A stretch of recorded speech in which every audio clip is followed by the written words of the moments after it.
My daughter needed a library card. That was the whole crisis that morning. Not food, not rent. A library card, because Junie had finished every book in the shelter's donation bin twice, including a manual for a dishwasher that no longer existed. To get a library card, you need an address. We didn't have one. We had a bed number. So I was standing on the steps of Marlowe House with a 6-year-old asking me a question I had no honest answer for, when a black sedan pulled up to the curb, and the woman who stepped out of it was my grandmother. She looked at the sign above my head. She looked at my daughter's coat, which was 2 sizes too big because that's the coat the bin gave us. Then she looked at me, and her voice went strange and thin in a way I had never heard from her in 31 years. "Nora," she said, "why are you not living at the house on Farrow Lane?" I said the only thing I could say. "What house?" 4 days later, I walked into my brother's engagement party, and my mother dropped a champagne flute on a marble floor. Let me back up. The thing nobody tells you about a family shelter is how loud the mornings are and how quiet the people are. Marlowe House ran on a schedule. Lights at 6. Breakfast between 6:30 and 7:15. Rooms cleared by 8 unless you had a medical note. There were 41 of us in the North Wing, and every single one of us moved through those hallways like we were trying not to wake somebody up. Grown adults, whispering, apologizing to doors. I had a system for the mornings because I have a system for everything. I'm a phlebotomist. My whole job is being calm while somebody looks at a needle and decides whether to trust me. You learn to count. Count the tubes. Count the labels. Count your own breaths, because if your hands shake, theirs will too. That morning I counted 2 socks, 1 hairbrush, 1 backpack, 1 library book that was 11 days overdue. Junie sat on the edge of the cot, swinging her legs and holding that book like it was a hostage. "Mom," she said, "Mrs. Aldana said I can renew it if I have a card." "I know, Bug." She said it takes 2 minutes. "I know." She said all you need is where you live. And there it was, the sentence. My daughter, 6 years old, front tooth missing, saying the words "where you live" like they were a fact about the world instead of a fact about us. I zipped her coat and did not answer. She noticed. Junie notices everything. It's the worst part of her, and it's the best part of her. When she was 4, she asked me why the mailman looked sad, and he had just lost his brother, and I've never fully recovered from that. "It's okay," she said, "the way kids do when they've decided to take care of you. I can just keep reading the same one. I like it more each time." That's the sentence that broke me. Not the shelter, not the intake forms, not the night in the car, that one. "I like it more each time." I said, "Let's go, we'll miss the bus." And I turned around fast so she couldn't see my face. Outside, it was that specific January cold that feels less like weather and more like a personal comment. Gray sky, wet salt on the sidewalk, the smell of somebody's cigarette from around the corner. Junie stood on the top step and started counting cars, which is a thing she does when she's nervous, which is a thing she got from me. 1, 2, 3. That one's a taxi. Does a taxi count? A taxi counts. 4. Then she stopped counting, because number 5 didn't pass. Number 5 slowed, signaled, and pulled up right in front of us, and it was the kind of car that does not stop in front of a building like Marlowe House unless the driver has made a mistake. Long, black, clean in a way that felt almost rude given the state of the street. The driver got out first and opened the rear door. I remember thinking, nobody at this shelter has a driver, and then I remember thinking absolutely nothing at all, because the woman who got out of that car was Vivian Rourke, my grandmother, 78 years old, camel coat, gray hair pinned back so tight it looked like a decision. She had the posture of a woman who once made a room full of men wait 40 minutes and never explained why. I hadn't seen her in 14 months. I knew the number because I had counted it. The way I count everything. She wasn't there for me. That's the part that still gets me. She had no idea I was there. Her foundation funded the winter heating program at Marlowe House, and she was doing a walkthrough before she signed the renewal, because Vivian Rourke has never in her life signed a check for something she hadn't stood inside of. My grandmother's name was on the boiler in the basement of the building where my daughter slept. Neither of us knew that until that morning. She saw me. Her face did something complicated. First it lit up, actually lit up, this warm flash of, "Oh, it's you." Then it dimmed as she took in the steps I was standing on. Then it went completely still. She looked up at the sign. Marlowe House, family shelter, intake 24 hours. She looked down at Junie, who she'd met exactly twice, and who was at that moment holding an overdue library book against her chest like a shield, and Vivian Rourke, who negotiated commercial leases into her 70s, who once told a man in a courtroom that his tie was as weak as his argument, could not find a word. "Hi, Grandma," I said, because somebody had to say something. "Nora, you look well. You look well." I was standing outside a homeless shelter making small talk about her complexion. That is what shame does. Shame makes you polite. She came up 2 steps, slowly. She was looking at Junie's coat. She was looking at the strip of paper taped to the front door listing the day's mealtimes. "Nora," she said again, and her voice had gone thin. "Why are you not living at the house on Farrow Lane?" I laughed. It came out wrong, like a hiccup. "What house?" She didn't repeat it. That's what I remember. A normal person repeats themselves when they're confused. Vivian went completely quiet, and her eyes moved back and forth across my face, twice, the way she used to read contracts. She was not confused. She was recalculating. "The house," she said finally, very carefully, the way you speak to someone standing near an edge. 41 Farrow Lane, the blue one, the one with the crooked mailbox. Something turned over in my chest. I knew that mailbox. I had known that mailbox my entire childhood. That was my grandfather's rental property, the little blue house across town where I used to help Grandpa Dennis paint the porch every other summer, and where he kept a coffee can of nails that he swore he'd organize someday. "Grandma," I said, "I don't have a house." Junie tugged my sleeve. "Mom," whispering, but not quietly, because 6-year-olds have no volume control when it matters. "Mom, do we have a house?" I looked down at her. She had this look on her face, hope, but the careful kind, the kind she'd already learned to hold at a distance. "No, baby," I said, "we don't." And I watched my grandmother's jaw tighten 1 single millimeter.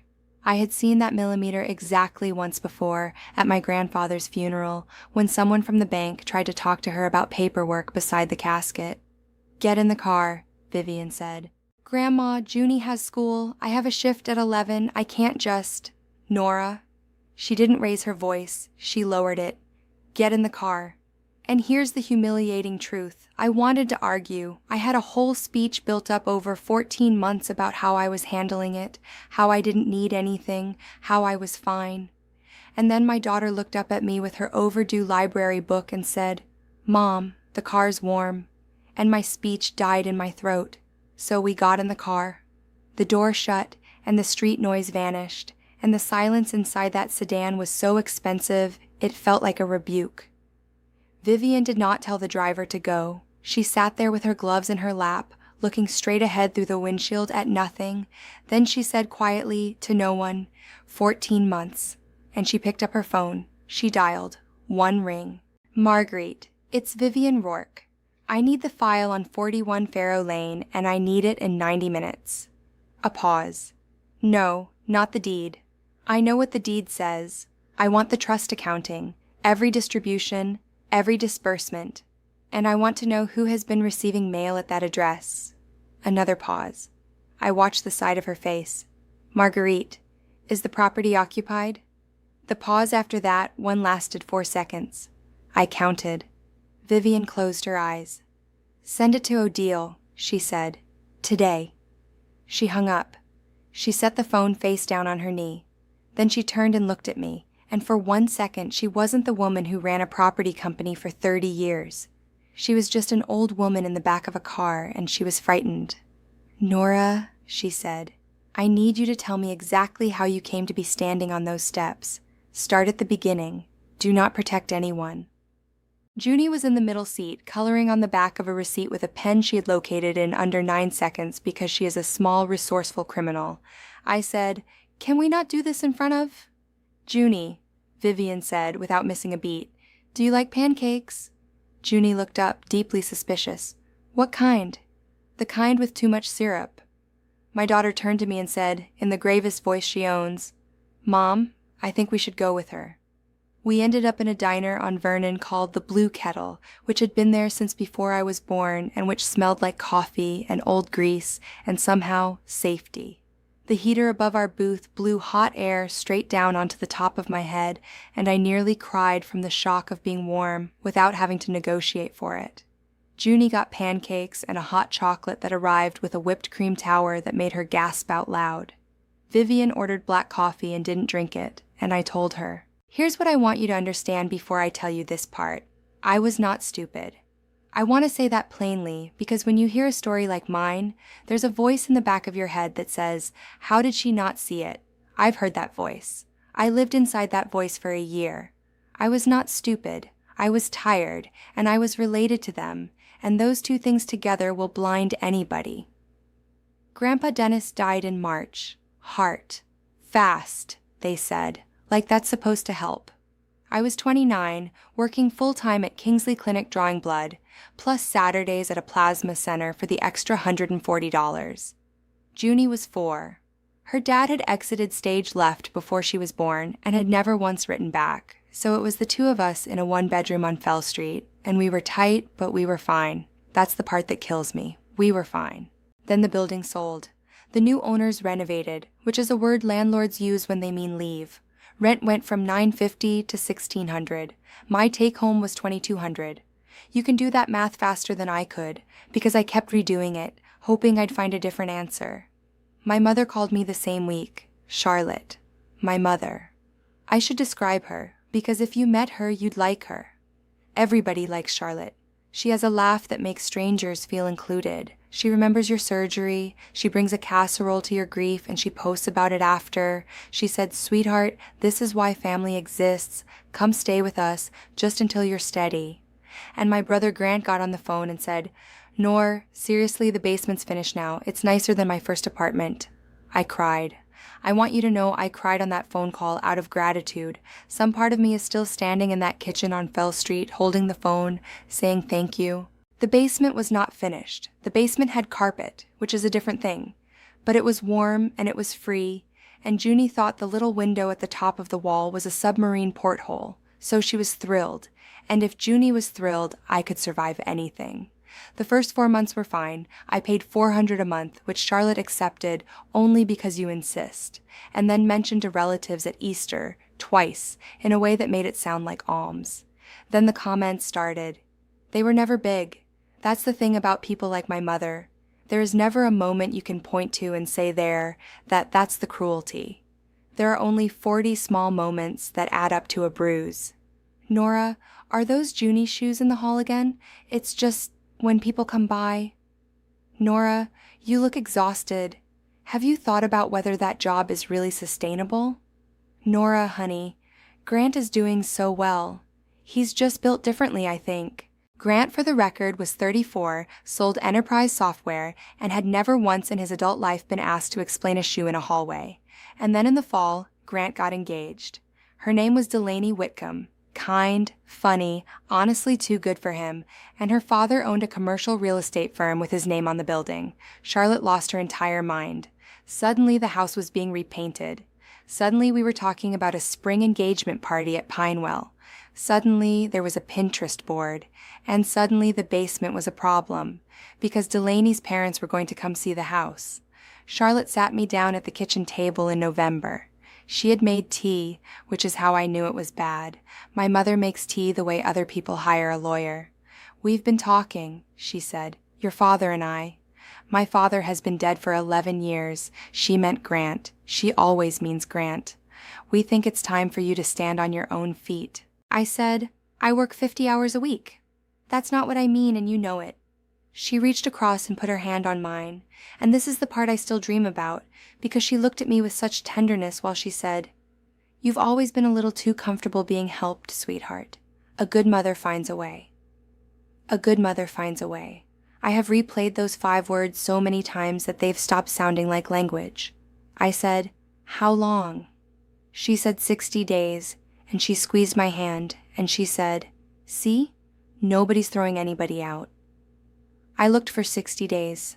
I looked like it was a second job.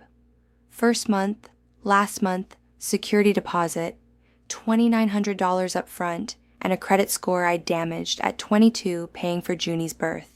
Every listing wanted 3 times the rent and verifiable income. Do you know what 3 times 1600 is? Neither did my bank. I got denied 11 times. 11. I have the emails. Day 52, I came home from a double. There is a specific sound a key makes when it doesn't turn. It's not a click. It's a soft, stupid nothing. My boxes were on the porch, 3 of them. One had a bath towel folded on top, which was somehow the most humiliating detail because it meant somebody had packed carefully. Somebody had taken time. The porch light was off. That was on purpose, too. Neighbors. I knocked. Charlotte opened the door 6 inches, in her robe, hair in a clip, and her face was so calm. "You'll wake the street," she said. "It's been 52 days. Grant's in-laws are coming Saturday, Nora. We told you this." I looked past her. Junie was asleep on the bench in the entryway with her shoes still on and her coat folded under her cheek like a pillow. They had gotten her ready. They had put my child by the door with her shoes on so I could carry her out without a scene. I said, "Where are we supposed to go?" And my mother said, "You'll figure it out. You always do." And then she added brightly, like she was handing me a gift, "Don't make this ugly." The door closed. It didn't slam. Somehow that was worse. I carried Junie to the car, and she woke up halfway and put her arms around my neck and said, "Are we going on a trip?" And I said yes. I said, "Yes, baby, we're going on a trip." 9 nights in the car behind the 24-hour laundromat on Pell, because it had a light and a bathroom and a woman named Rosalind who worked nights and pretended not to see us. Then 6 nights at the Starlight Motor Inn at $58 a night, which ate the deposit money I was saving, which is the joke at the center of poverty. It costs more to be poor. It costs so much more.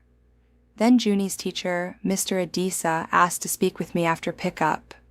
He was so gentle about it. He said, "She's been asking to eat lunch in the classroom." He said, "She fell asleep during reading time." I opened my mouth to lie. I had the lie loaded.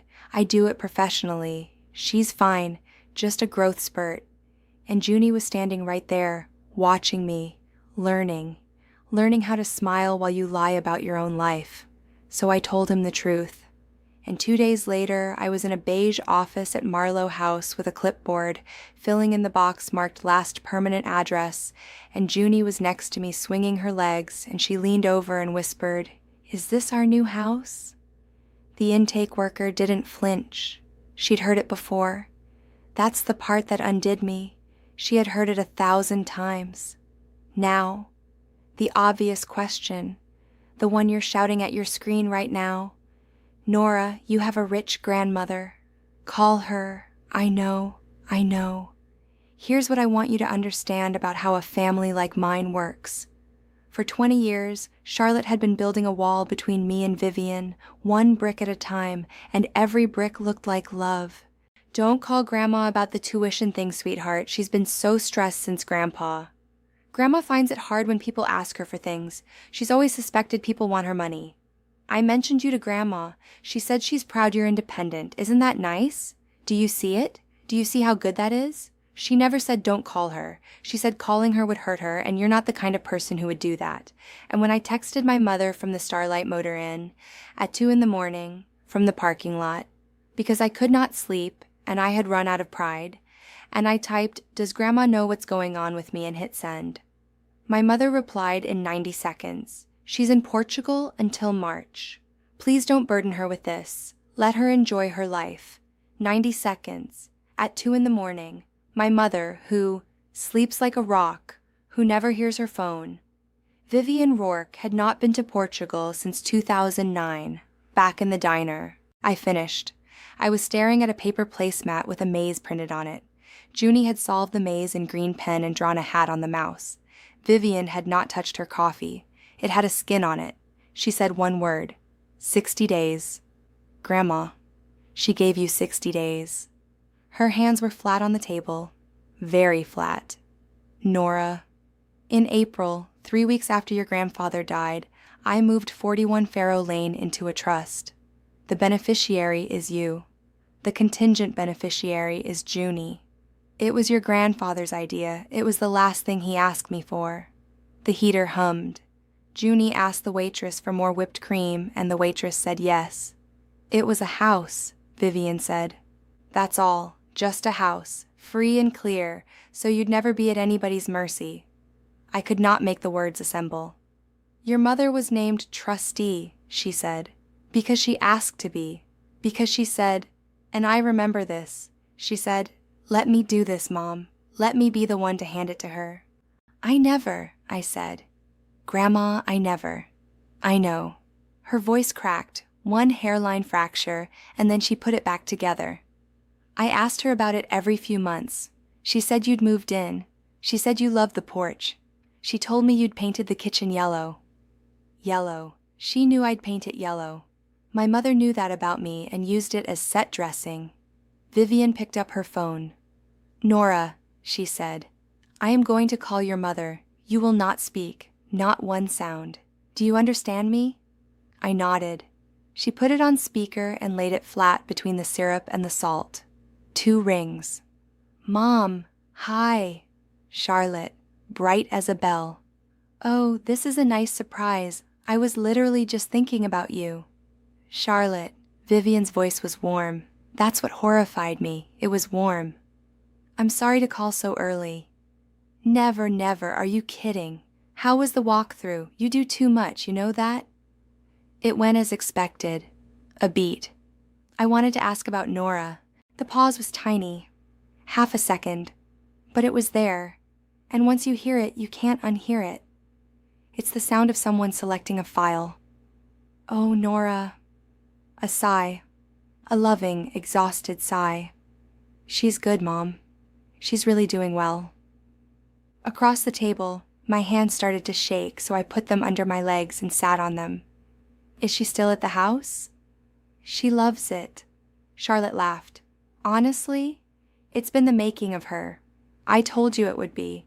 She's got the garden going. She's talking about a dog. Junie has the little back bedroom, the one with the window seat. The little back bedroom, with the window seat. I have never in my life seen that bedroom. That's wonderful, said Vivian. You know she's so proud, though. Charlotte's voice dropped into something confidential, something intimate, the voice of a woman letting you in on a secret. She doesn't like to bother you. I've told her, I've said, Nora, call your grandmother, but she gets in her head. I looked at the sugar dispenser. I remember thinking, with total clarity, she is not lying to protect herself. She is lying to the shaking. If you've ever been in a room where somebody lied about you with perfect confidence while you sat right there, tell me about it in the comments. I want to know I'm not the only one who just sat still. And stay with me, because Sunday is coming. Vivian did not take us to her house. I noticed that. I noticed it, and I was grateful because I did not have it in me to be a guest in a house with a piano nobody plays. She booked 2 rooms at a hotel by the river. Junie discovered that the little soaps were wrapped in paper and became convinced they were candy, and then that they were treasure, and then she lined all 6 of them up on the windowsill by size and refused to let housekeeping take them. She slept for 11 hours that first night. 11. I sat in the chair by the window and watched her chest go up and down and did not sleep at all. At 2 a.m., I understood something that I had been keeping in a box. She was 6. She had been sleeping badly for 4 months, and I had told myself it was a phase. It was not a phase. It was a hallway with 41 people whispering in it. The lawyer's name was Odile Pereira, and she had, I think, the calmest hands I have ever seen on a person outside a hospital. She came to the hotel on Friday with a laptop and a banker's box, and she said, before anything else, Ms. Kessler, I want to be very clear with you about something. Nothing that happened is your fault, and I say that not to comfort you, but because it is a legal fact and it will matter later. I laughed. It came out cracked. She opened the box. Here is what was in the box. 1. The trust document, signed in April. My grandfather's name in the recitals, because he'd asked for it from a hospital bed. Beneficiary, Nora Kessler. Trustee, Charlotte Kessler. One line said the trustee shall deliver possession and keys to the beneficiary upon execution. 2. A key release log from the property manager. 2 sets of keys. Signed for by Charlotte in April, in her big loopy handwriting that I would know anywhere because she signed my permission slips with it. 3. A listing, printed in color. Charming 3BR craftsman, fully furnished, ideal for traveling professionals and medical staff. 30-day minimum. 41 Faro Lane, $290 a night, 16 photographs. Odile started to turn the page and I said, "Wait." Photo 11 was a small back bedroom with a window seat. There was a rug shaped like a cloud, a white bed frame. On the nightstand, a little lamp with a rabbit on it, ears up, one paw raised. Staged. For the photos. To make the room look warm. That was Junie's room. That was the room my grandfather picked, from a hospital bed, for a child he only got to hold for 4 years. My mother had furnished it, photographed it, and rented it out at $290 a night to strangers, one of whom left a review saying the neighborhood was quiet and the kitchen was a lovely yellow. She'd painted it yellow. She painted the kitchen yellow so the story she told my grandmother would be true. I want you to sit with that for a second, because I've had a year and I'm still sitting with it. 4. 14 months of income, 11 bookings, deposited into an account ending 4402. 5. A home equity line of credit taken out against the property in September, $60,000, drawn down to 51. The signature on the application was Charlotte's. The listed occupant was Charlotte. The stated purpose was family event and improvements. The event was Sunday. My brother's engagement party at Pinewell Country Club was being paid for with a loan against the house my dead grandfather left to my daughter. Vivian stood up and walked to the window and stood there with her back to us for a long time. Then she said, "Odile, can we do this Sunday?" "We can. I'd advise against it." "Why?" "Because it will be public and it will be permanent and there will be no version of it that any of them recover from." Vivian turned around. "Yes," she said. "That's the idea." "Saturday," Odile filed. Quietly. The kind of quiet that isn't mercy. It's just paperwork moving at the speed of paperwork. Saturday afternoon, Grant called me 11 times, the 12th time he texted. "Nora, call me. Whatever Grandma told you, she's 78 and confused. Mom is devastated. Do not come Sunday. This is Delaney's day. Don't be selfish for once. Don't be selfish for once. $51,000. I turned the phone face down and went to help Junie count the little soaps again. Sunday morning, Vivian bought me a dress. Not an expensive one. A plain navy one from a department store, and a pair of shoes that fit, which I hadn't had in a while. I stood in the fitting room mirror, and I did not recognize the woman in it, not because she looked good, because she was standing up straight. "You don't need to look wealthy," Vivian said through the curtain. "You need to look like a person who is not ashamed." Junie wore green and spun once and announced that she looked like a lime, and was extremely satisfied with this. In the car, I said, "What if I can't say anything? Then don't. What if I cry? Then cry. Nora, listen to me."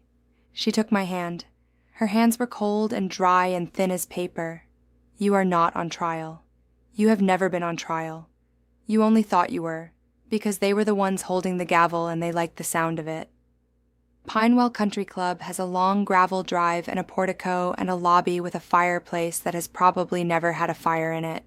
There was a sign on an easel, "The Kessler-Whitcomb engagement." Somebody had spelled it out in gold script and put a spray of eucalyptus around the frame.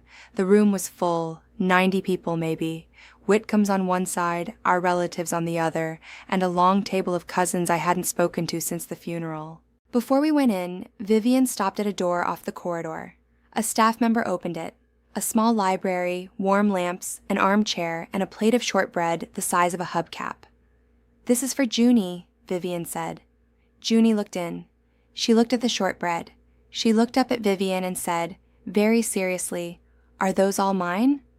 "Yes." "Is this a trap?" Vivian said, "It is a trap for me. You get the biscuits."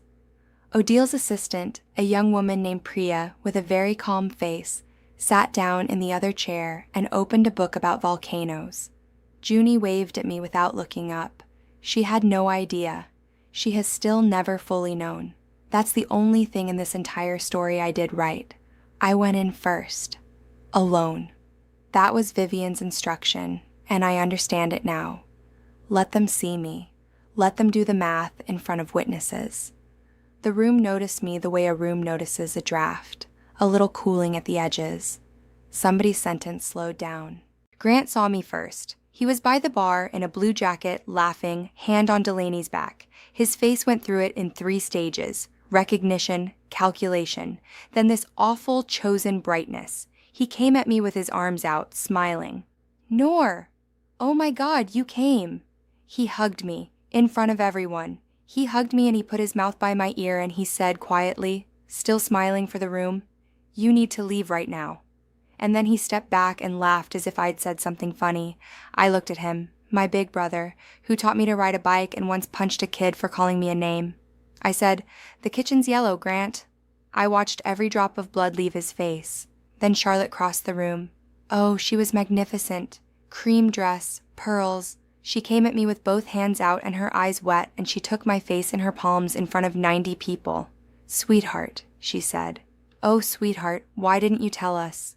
90 people watched my mother forgive me for being homeless. And here's the thing I need you to understand, because for 1 full second, standing there with my mother's hands on my face, I almost believed her. That's how good she is.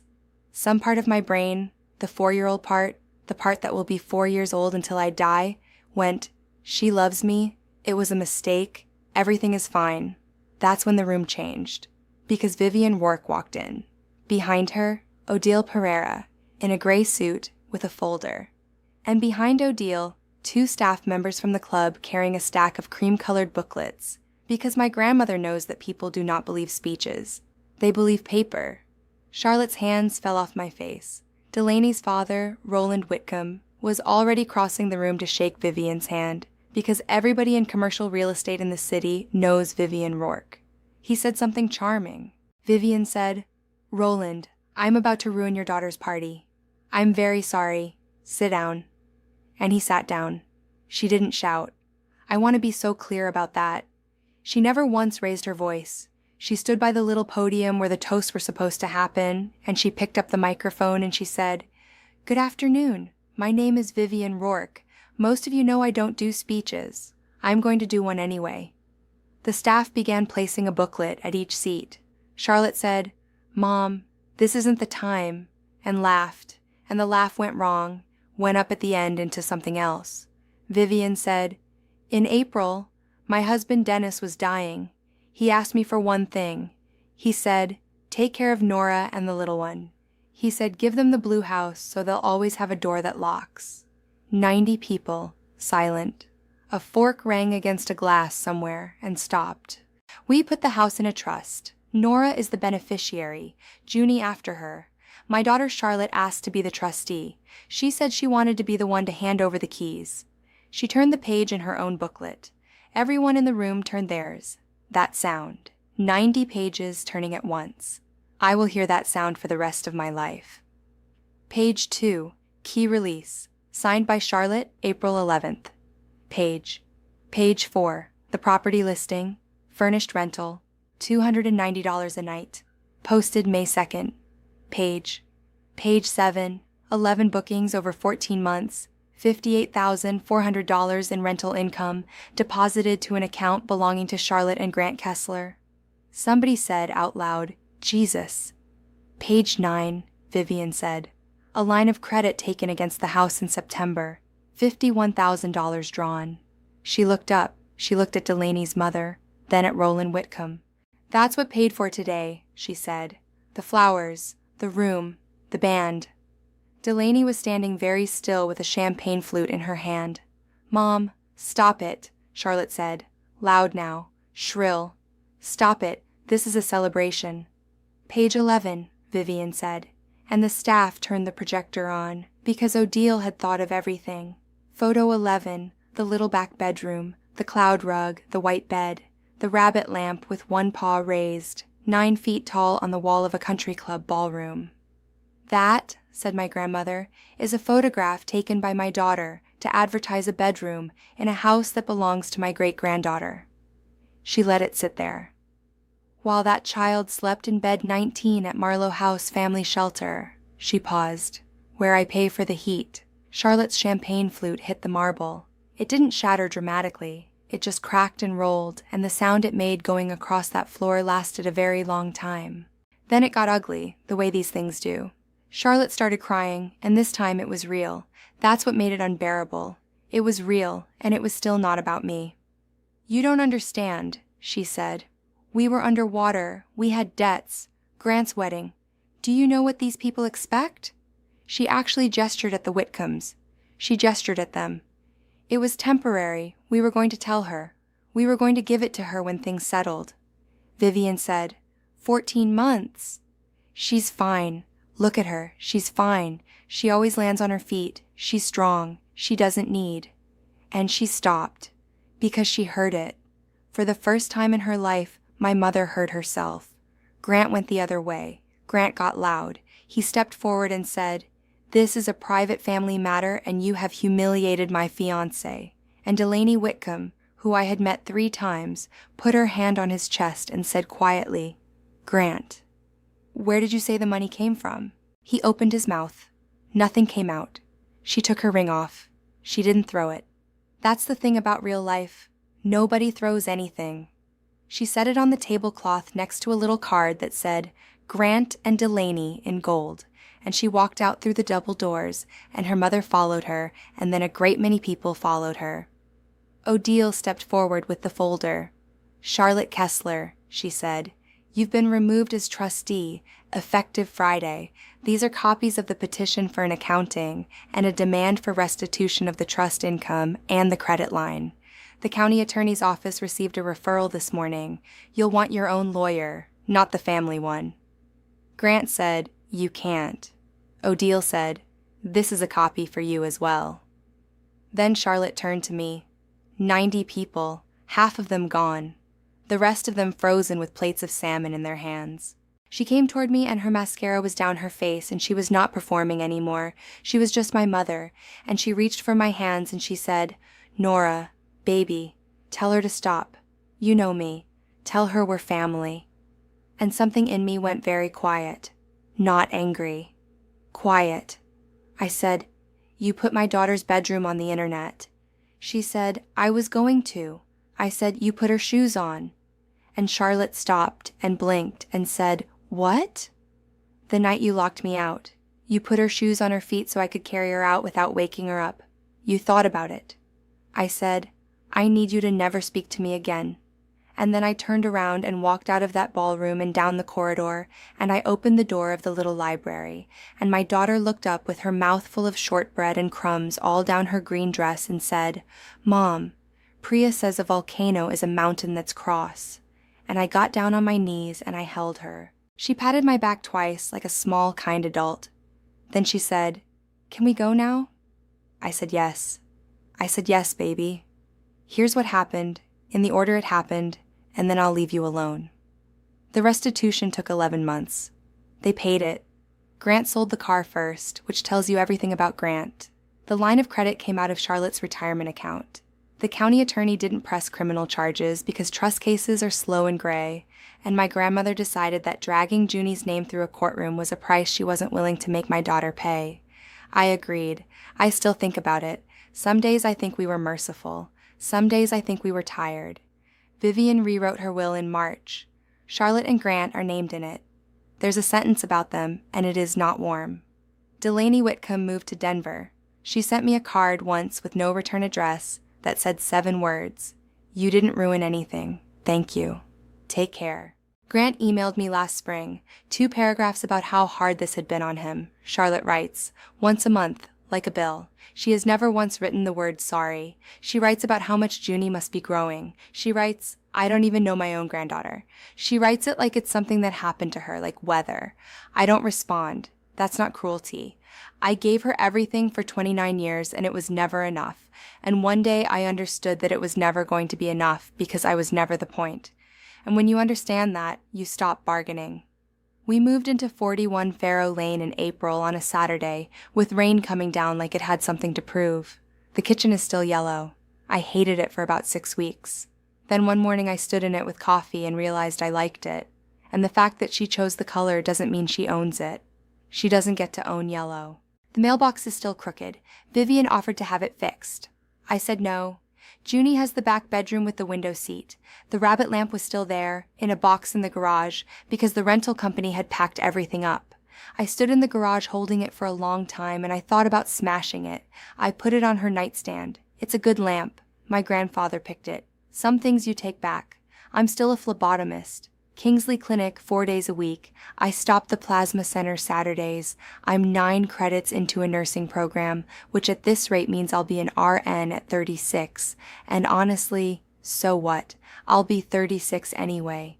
Vivian did not buy me a life. She was very firm about that, and so was I. She showed up, and she made sure that what she gave couldn't be intercepted again, and then she got out of the way. She comes on Sundays with pastries she pretends are leftovers. Nobody has ever left over a box of 6 perfect pastries. Junie calls her out on this every single week, and Vivian denies it every single week, and it has become their whole relationship. Last Sunday, Junie asked her, out of nowhere, "Grandma Vivian, do you like our house?" And my grandmother, who is 79 now, looked at the yellow kitchen for a second too long. Then she said, "Yes, my husband picked it." Oh, one more thing. The Tuesday after we moved in, I took Junie to the branch library on 9th. She had the overdue book in a plastic bag because it had rained on it in the car in October, and she was worried they'd be angry. Mrs. Aldana did not charge us the fine. She scanned it and she said, "Well, look who it is." And then she pulled a form across the counter and said, "Now, do you have an address, sweetheart?" And my 6-year-old stood on her toes and put both hands flat on the counter and said it. She said the whole thing: number, street, city, zip. She'd practiced it in the car for 4 days. They printed the card while she watched. It was orange. It had her name on it, spelled right, Junie Kessler, and she held it with 2 hands the way you hold something breakable. In the parking lot, she stopped and looked up at me and said, "Mom, now they know where to find us." And I said, "Yeah, bug." "Is that okay?" I said, "That's the whole point." So that's it. That's the story. My grandmother burned down a wedding party in a country club ballroom to give a 6-year-old her bedroom back, and I've never once been able to decide whether she went too far or waited too long. Here's what I want to know.